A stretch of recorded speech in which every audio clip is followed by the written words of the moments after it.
ఒకప్పుడు జిందగీ అంటే రోటీ కపడా మకాన్, కానీ ఇప్పుడు రోటీ కపడా రొమాన్స్.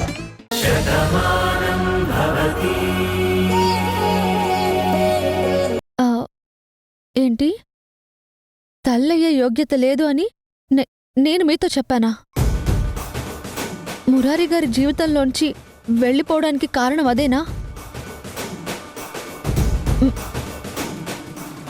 మరి అదే నిజమైతే ఇప్పుడు నేను తల్లిని ఎలా కాబోతున్నాను?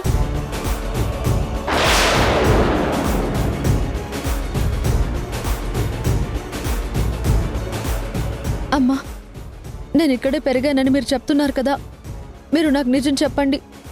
అసలు నేనేనా? నేను రాధనేనా? లేక ఇంకెవరినైనా? నేను తన పోలికలతో ఉన్నాను కాబట్టి మురారి గారు నన్ను రాధ అనుకుంటున్నారా? నా చిన్నతనం నుంచి నన్ను చూసింది మీరే. మీరు ఖచ్చితంగా గుర్తుపట్టగలరు. దయచేసి చెప్పండి. అమ్మ రాధా, నువ్వేనమ్మా. ఇక్కడ పెరిగిన మనిషివి. నువ్వు నా కళ్ళ ముందు పెరిగిన మనిషివి.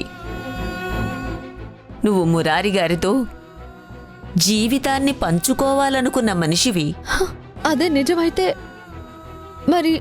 మరి శాపం వరం ఎలా అయింది? ఇప్పుడు ఇది శాపంగా ఎలా అయింది? చెప్పాను కదమ్మా, ఆ రోజు నీకు ఎవరు ఏం చెప్పారో నాకు తెలీదు. నువ్వు తల్లివి కాలేవోని చెప్పగానే ఆ బాధతో నువ్వు మురారిగారి జీవితం నుంచి వచ్చేశావు. కాని మంచివాళ్లకి దేవుడు అన్యాయం చెయ్యడమ్మా. ఇది నేను ఆ రోజే నీకు నచ్చజెప్పాను. అప్పుడు బాధలో ఉన్న నీకు నా మాటలు అర్థం కాకపోయినా తర్వాత అన్ని విషయాలు నీకు అర్థమయ్యాయని నాకు తెలిసింది.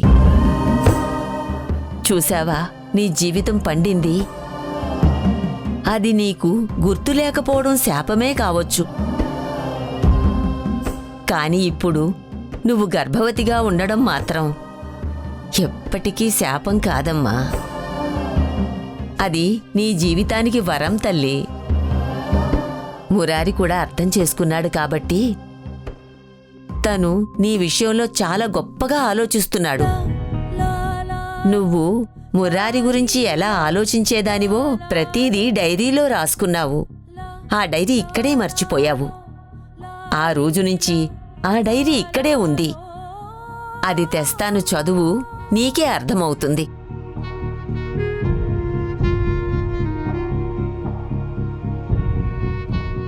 ఇదిగో అమ్మా, ఇదే నువ్వు రాసిన డైరీ. చదువు, ఏమైనా తెలుస్తుందేమో.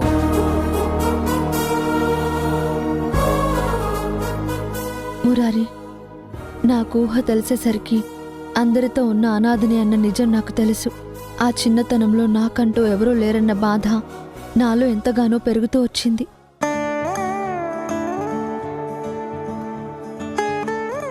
చీకటిలో బతుకుతున్న నాకు వెలుగులా నువ్వు కనిపించావు. నీ ప్రేమతో నా జీవితం ఎంతో మధురంగా మారుతుంది అన్న నమ్మకాన్ని కల్పించావు. నీలాంటి వ్యక్తికి సహధర్మచారిణి కాబోతున్నందుకు పట్టలేనంత ఆనందంతో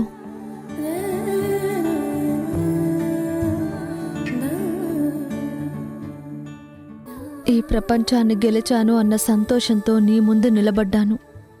నా కోసం నువ్వు ఉన్నావన్న క్షణం ఎప్పటికీ నాకొక మధుర క్షణంగానే మిగిలిపోతుంది. నీ అంత గొప్ప వ్యక్తి, మీ కుటుంబం అంత గొప్ప కుటుంబంలోకి నన్ను ఆహ్వానిస్తున్నారని తెలిసినప్పుడు నా జీవితంలో ఇంత గొప్ప రాతని రాశావా అని నా కృష్ణుడికి థ్యాంక్స్ చెప్పుకున్నాను. నేను ఆరాధించే కృష్ణుడి పేరే నేను అభిమానించే నీకు ఉండటం నా అదృష్టంగా భావించాను.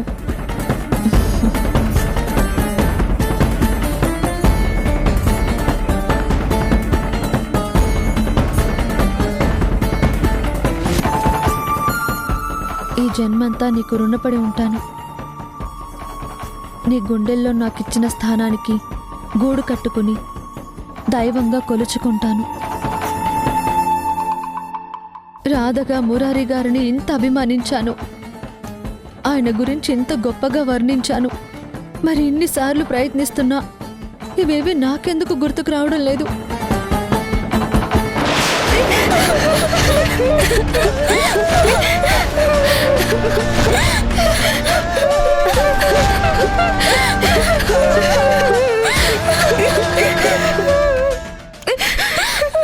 ఎవర్రా మీరు? అసలు మమ్మల్ని ఎందుకు ఎత్తుకొచ్చారు? నోరు మూసుకొని ఉండు. తీసుకొచ్చాంగా, ఎందుకు తీసుకొచ్చామో కాసేపట్లో మీకే తెలుస్తుంది.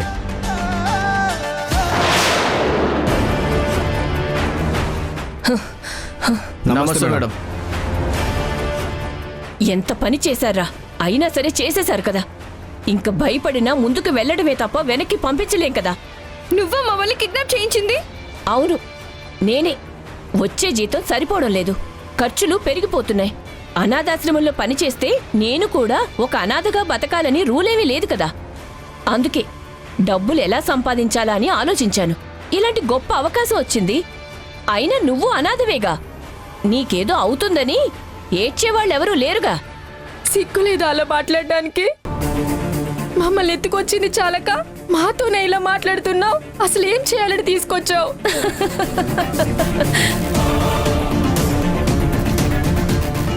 చూడమ్మా, నువ్వు భయపడుతున్నట్టు నేను మిమ్మల్ని ఎవరికైనా అమ్మేస్తానేమోనని అనుకోకండి.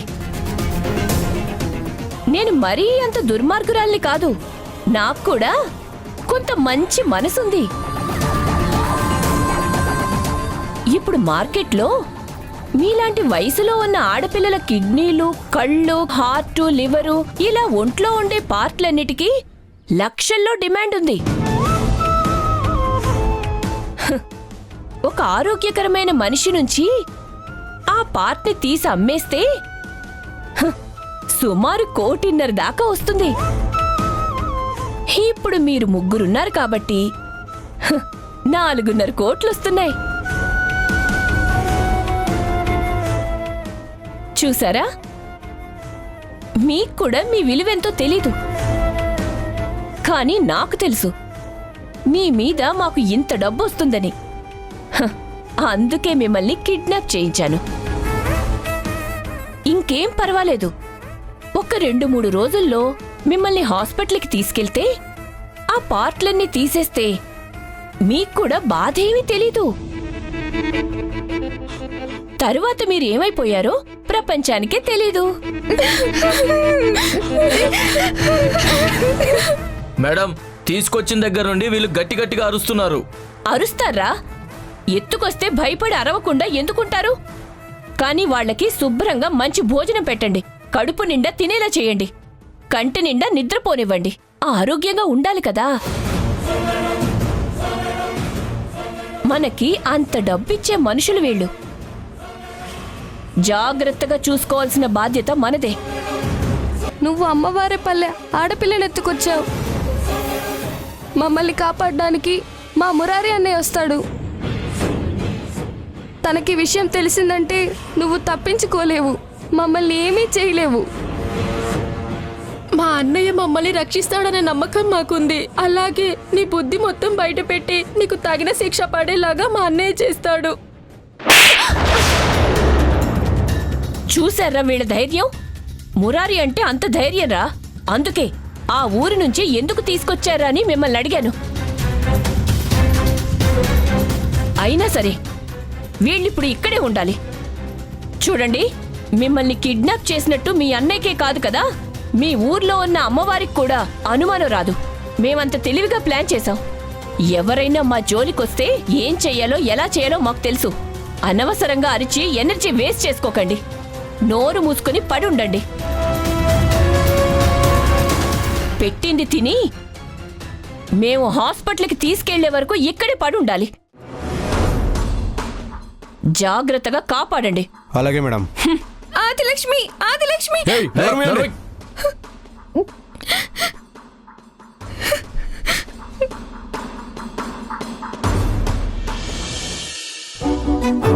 కార్తిక్, ఒక్క నిమిషం, నేను మళ్ళీ కాల్ చేస్తాను.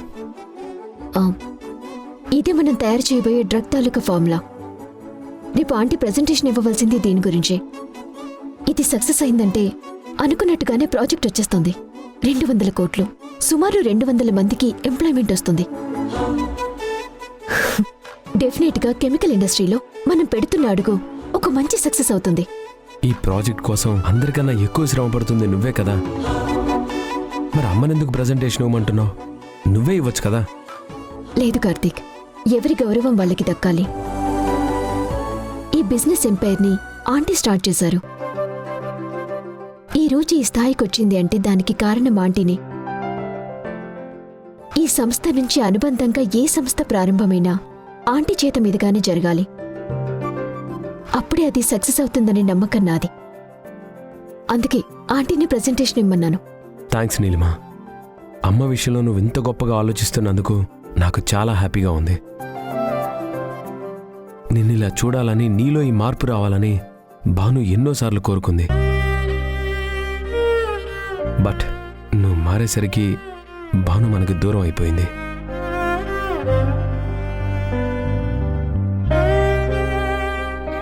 నన్ను క్షమించు కార్తీక్. భాను దూరమైపోయిందని మిమ్మల్ని నమ్మించాను. కానీ అనుకోకుండా భాను ఇప్పటికీ రాకుండా వెళ్ళిపోతుందని నేనైతే ఊహించలేకపోయాను. అందుకే ఆ నిజాన్ని బయటికి చెప్పలేకపోతున్నాను.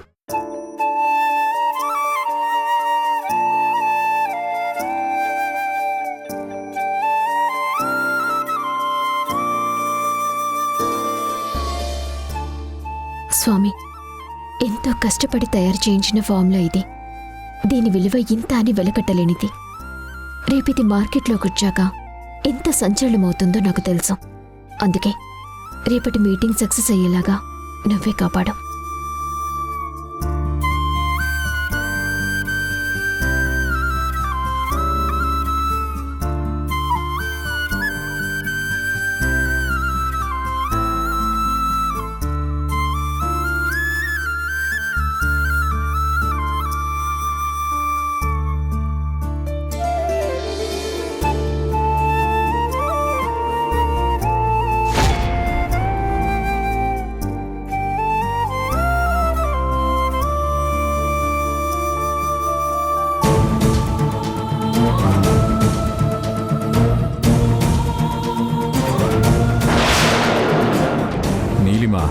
చాలా ఆశలు పెట్టుకున్నట్టున్నావు. ఈ ఫార్ములాతోనే పెద్ద సక్సెస్ కొట్టాలని చూస్తున్నావు.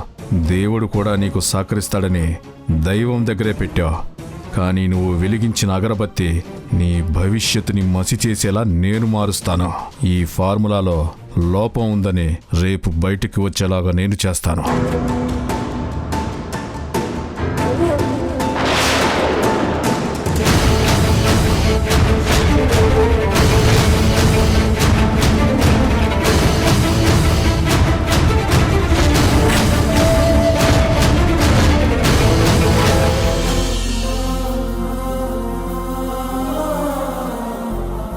దేవుడా, ఆదిలక్ష్మికి మంచి బుద్ధిచ్చుంటే బాగుండేది.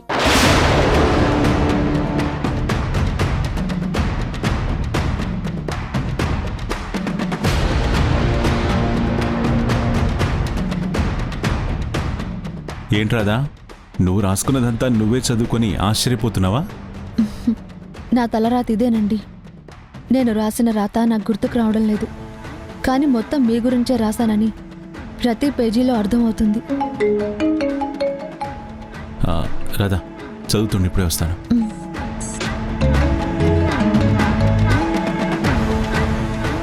బావా, ఇక్కడే ఉన్నాం. ఇంకాసేపట్లో బయలుదేరదాం అనుకుంటున్నాం. మురారి, నీకు విషయం చెప్పాలని ఫోన్ చేశాను. ఏంటి బావా, అమ్మకేమైనా ఒంట్లో బాలేదా? అది కాదు, నువ్వు చదివిస్తున్నావు కదా జాహ్నవి, గీత, వాళ్ళు నిన్న రాత్రి నుంచి కనిపించడం లేదు. ఇల్లు వదిలి వెళ్ళిపోయారు. ఏంటి బావా నువ్వనేది? వాళ్ళు వెళ్ళిపోవడం ఏంటి? అవును మురారి, పొద్దున్నే వాళ్ళ తల్లిదండ్రులు ఇంటికొచ్చారు. అత్తయ్యతో ఈ విషయం చెప్పారు. వెంటనే ఈ చుట్టుపక్కల ఊళ్ళన్నీ వెతికాను. మన మనుషులతో అన్ని చోట్ల వెతికించాను. ఎక్కడా వాళ్ళ ఆచూకీ తెలియలేదు. అందుకే నీకు ఫోన్ చేసి చెప్తున్నాను. ఎంత పని చేసావు బావా. ఈ విషయం నాకు పొద్దున్నే చెప్పాలి కదా. ఈ పాటికి నేను బయలుదేరి వచ్చుండేవాణ్ణి. ఇంతసేపు అనవసరంగా ఆలస్యం చేశారు. వాళ్ళని ధైర్యంగా ఉండమను. పిల్లలు ఎక్కడున్నా వెతికి తీసుకొచ్చే బాధ్యత నాది. ఇప్పుడే బయలుదేరుతాను. ఉంటాను. అలాగే.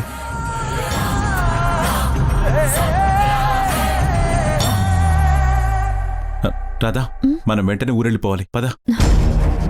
ఏంటి బాబు ఏమైంది? ఏం లేదండి, ఊర్లో చిన్న సమస్య వచ్చింది. సత్య, వెళదాం పద. వస్తామమ్మా. మంచిదమ్మా, దేవుళ్లాంటి మనిషితో ఉన్నావు. నీ జీవితానికి ఏ లోటు ఉండదు. సర్లేండి, తొందరగా ఊరెళ్ళాలని మావయ్య అంటున్నాడు కదా, మేము బయలుదేరుతాం. ఆ, వెళ్ళొస్తామండి. మంచిది. అలాగే బాబు. బాయ్.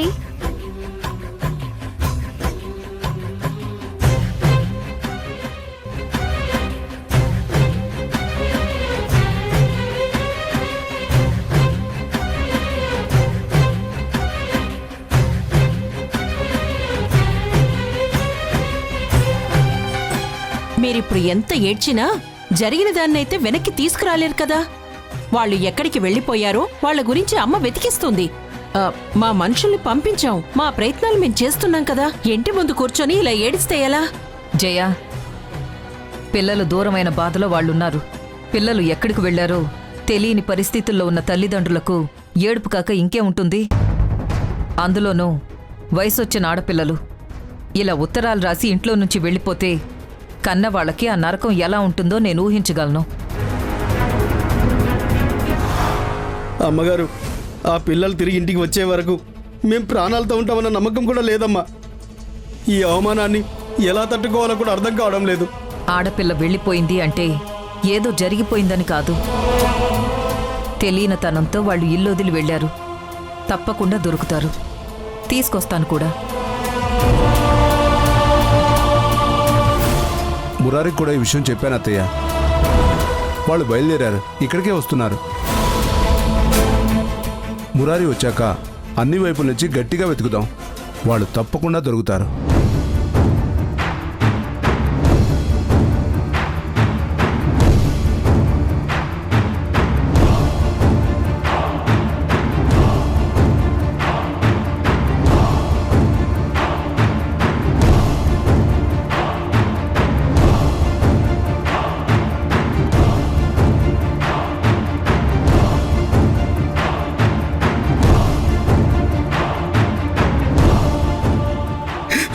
మురారి బాబు. గణపతి, ఏంటిది? ఏం చేస్తున్నావు? లే. బాబు గారు, అన్ని విషయాలు మీకు తెలుసు కదా. మీరే కాపాడాలి. మా పిల్లల్ని మీరే తీసుకొచ్చి ఇవ్వాలి. బావ నాకు చెప్పాడు. అందరం అదే ప్రయత్నంలో ఉన్నాం. తప్పకుండా వాళ్ళు దొరుకుతారు. మీరేం కంగారు పడకండి.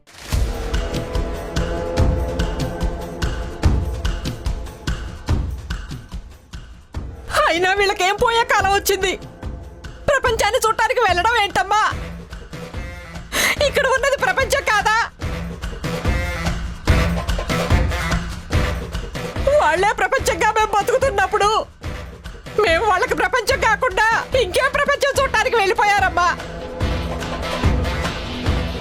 మాకింత ఏడుపుని మిగిల్చారు. ఏంటి, ప్రపంచం చూడ్డానికి వెళ్ళారా? అవునమ్మా, అలా అని ఈ ఉత్తరం రాసి పెట్టి వెళ్ళారు. సాయంత్రం వరకు శుభ్రంగా చదువుకుంటాము అన్నారు. చదువుకుంటున్నారు కదా, వాళ్ళకి ఇష్టమైంది చేసి పెడదామా అని లోపల వంట చేస్తున్నాను. కానీ బయటకు వచ్చి చూసేసరికి వాళ్ళు లేరు బాబు. వాళ్ళ పుస్తకంలో ఈ ఉత్తరం ఉంది. బాబు గారు,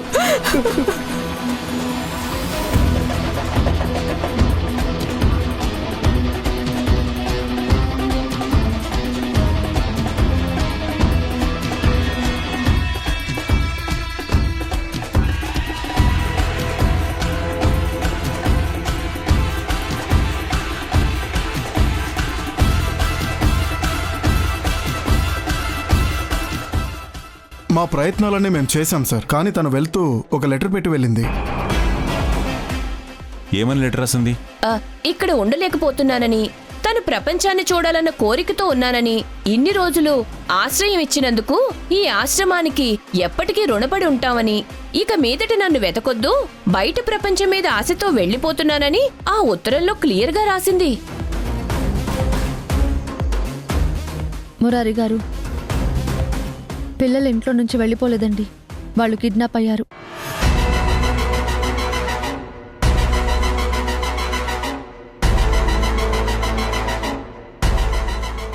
కిడ్నాప్ అవడం ఏంటి రాధా? వాళ్ళు ఊర్లోకొచ్చారు, ఇంటి ముందు చదువుకుంటున్నారు, అంతవరకు ఉన్నారు.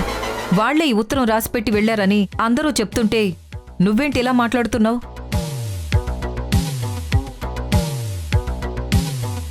నువ్వెవరో నీకే తెలీదు, అన్నీ తెలిసినట్టు నువ్వు మాట్లాడుతున్నావు. అసలే వాళ్ళు భయంతో ఉన్నారు, మరింత భయపెట్టకు. రాధా, ఇది 2 ఆడపిల్లల విషయం. వాళ్ళు కిడ్నాప్ అవడం ఏంటి?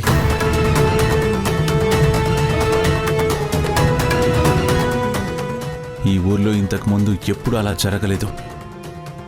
అయినా నీకెందుకు ఆ అనుమానం వచ్చింది? ఇంకా మీకు అర్థం కాలేదా అండి? మనం ఆశ్రమంలో ఉండగా ఎస్ఐ వచ్చి ఒక మాట చెప్పాడు. అక్కడ తప్పిపోయిన అమ్మాయి ఒక ఉత్తరం దొరికిందని, అది కూడా ప్రపంచం చూడ్డానికి వెళ్తున్నానని చెప్పిందన్నారు.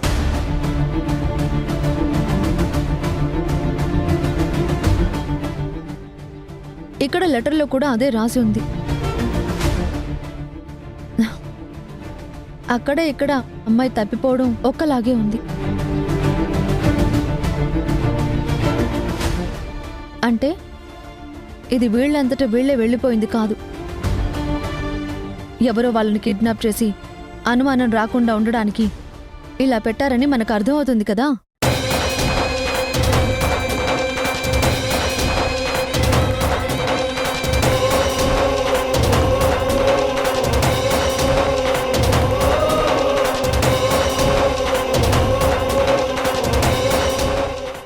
మేడం, అసలు నేరస్తుడు ఎవరు అనే దాని గురించి మాకు క్లూ దొరికింది. ఎవరో చెప్పండి, నేను కూడా వస్తాను. ముందు మీ కార్ చెక్ చేయాలి. వెళ్ళి చెక్ చేయండి.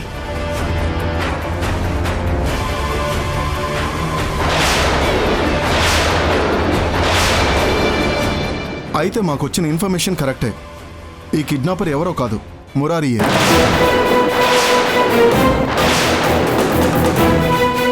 మురారి గారు, యు ఆర్ అండర్ అరెస్ట్.